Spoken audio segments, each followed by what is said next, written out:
gaya ng sabi ng mga casters kanina, para siyang naghahabol ng Golden Snitch, tapos siya si Harry Potter. Kasi kahit yung circling eagle nung Matilda, nahabol niya at nagamitan niya ng cutthroat and umabot sa punto that Aurora was leading 10K, 11K in terms of gold. That's how dominant they were in this game. And yung ganong klase ng dominance ng Aurora MLBB, yun yung something that we are used to seeing, right?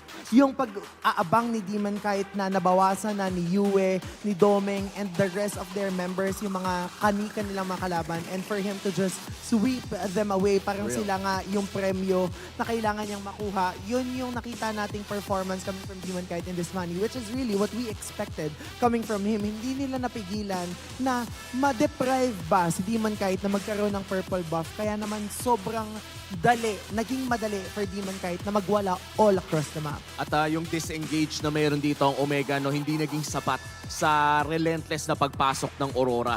Tuwing nagbabato ng ultimate dito ang Omega, let's say yung Netherrealm o yung Glorious Pathway dito ni Ryota, ay nagbaback lang at bumabalik din lang agad ang Aurora dahil alam nila na may kakayanan silang bumili ng oras at bumalik din dahil sa marami nilang mobility spells. Once again, you're looking at a Cho and a Fanny. Ito yung mga hari ng in and out eh. Kumbaga parang kaya